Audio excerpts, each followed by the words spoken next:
साबिर पिया की बारगाह में भीख मांगने वाला बच्चा बन गया करोड़पति।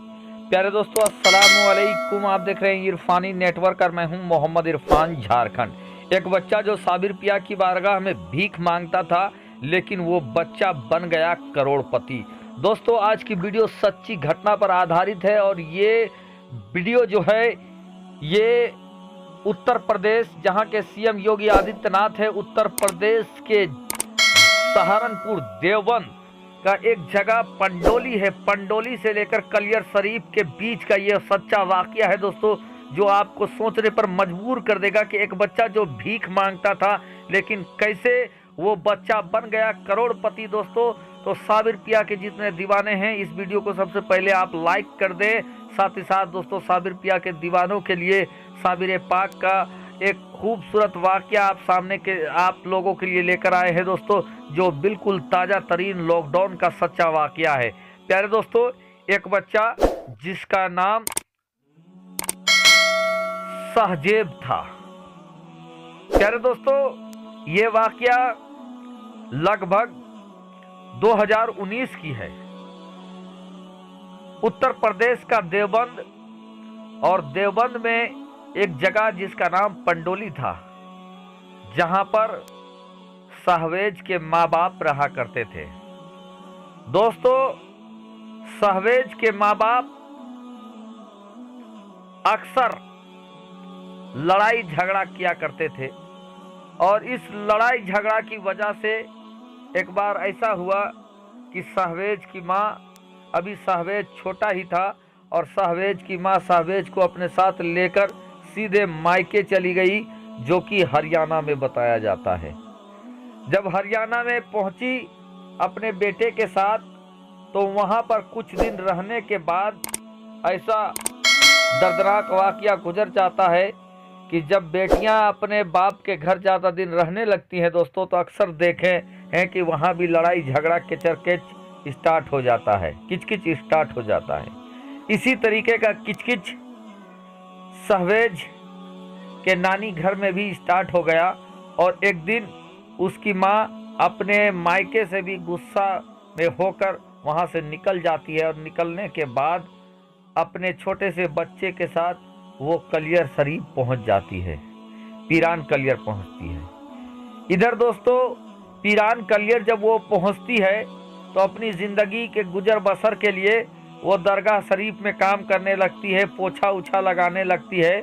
वहाँ से कुछ उसको पैसे मिल जाता, और कुछ पैसे मिल जाता तो उसी में वो अपने बच्चे का परवरिश करने लगती है, और खुद का पेट पालन भी करने लगती है। कि इसी दौरान दोस्तों, वो लॉकडाउन का वक्त आ जाता है, जब देश के अंदर लॉकडाउन लगा।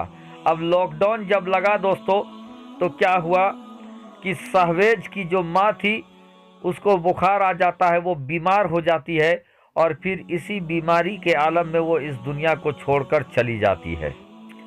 इधर दोस्तों, जब सहवेज की माँ दुनिया छोड़कर चली गई, तो सहवेज 4-5 साल का था, लेकिन दोस्तों उसकी माँ उसको छोड़कर चली गई थी। अब सहवेज अपनी ज़िंदगी के गुजर बसर करने के लिए दरगाह के सामने ही इधर उधर जो होटल थे, उसमें किसी का बर्तन धो देता, किसी का जूठा धोता, और किसी होटल में काम करने लगता, और इसी तरह दोस्तों वो अपना पेट पालन करने लगा। इधर दोस्तों, सहवेज का बाप जो था, जिसका नाम नावेद था, वो जब उसकी बीवी और उसके बच्चे जब घर छोड़कर चले गए, तो वो इस गम के मारे वो बीमार हो गया, और बीमार होने के बाद दोस्तों उसकी मौत हो जाती है। यानी बाप भी मर गया, माँ भी मर गया, उस बच्चे नन्हे से बच्चे का। इधर दोस्तों क्या होता है कि एक दिन एक वायरल पोस्ट बहुत ज़्यादा वायरल होने लगती है, एक फोटो वायरल होने लगती है, जहां पर यह बताया जाता है कि एक बच्चा जो गुम हो गया है, और उस बच्चे को तलाश करने वालों को उचित इनाम भी दिया जाएगा। अब ये पोस्ट तो जो था दोस्तों, फेसबुक, व्हाट्सएप, यूट्यूब, ट्विटर, तमाम जगहों पर वायरल होने लगा। वायरल, इतना वायरल हुआ दोस्तों कि बहुत ज़्यादा वायरल हुआ ये मामला। और ये लगभग 2022 का ये मामला था कि अचानक से एक इंसान जो कि पिरान कलियर के एक चाय की टपरी पर चाय की चुस्की चाय पी रहा था कि पीते पीते उसने आवाज़ दिया कि छोटू एक कप चाय लाओ।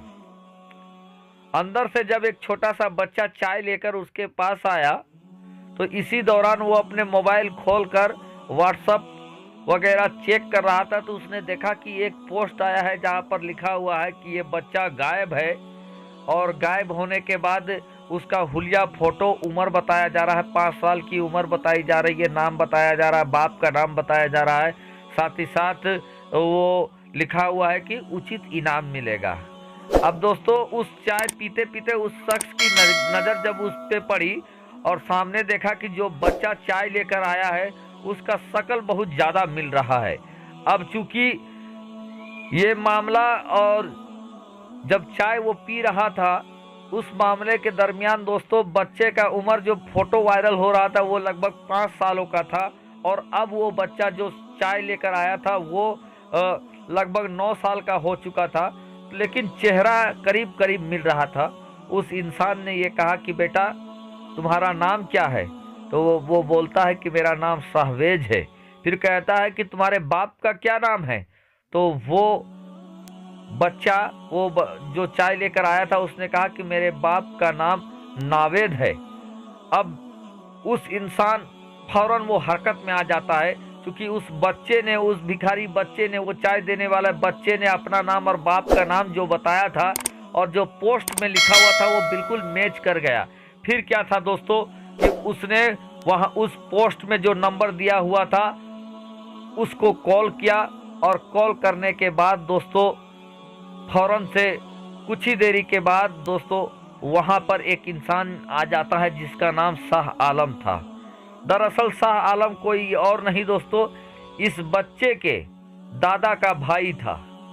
और उसका दादा, जिसका नाम याकूब था, उसने मरने से पहले पंडोली में अपनी जायदाद अपने पोते के नाम कर दिया था, जो उसके मौत के बाद उसका वसीयत सामने आया, जहां पर उसका 2 मंजिला मकान था और कई बीघा जमीन थे दोस्तों। और जब इस बात की खबर शाह आलम के, याकूब के भाई शाह आलम को लगा, तो वो भी बड़ा ईमानदार था और उसने कहा कि नहीं, मैं अपने भाई के संपत्ति को, दौलत को मैं नहीं ले सकता, बल्कि मैं उसके वारिस को ढूंढ कर ये दौलत लौटा दूंगा। और यही हुआ दोस्तों। शाह आलम आता है और उस बच्चे को उठाकर ले जाता है। जब वो बच्चा, जो साबिर पिया की बारगाह में जो रहने वाला, भीख मांगने वाला बच्चा जब पंडोली पहुंचता है तो वहां देखता है उसका अपना 2 मंजिला मकान है, कई बीघा जमीन है। देखते देखते वो करोड़पति, भीख मांगने वाला बच्चा करोड़पति हो गया दोस्तों। और वहाँ के बच्चों के साथ, अपने रिश्तेदार के बच्चों के साथ वो खेलने लगा और स्कूल भी जाने लगा। तो कभी कभी ऐसे बदल जाती है मुकद्दर दोस्तों। और दुनिया में कुछ ऐसे ईमानदार लोग होते हैं शाह आलम की तरह, जो किसी के कमाई पर अपना कब्जा नहीं करते।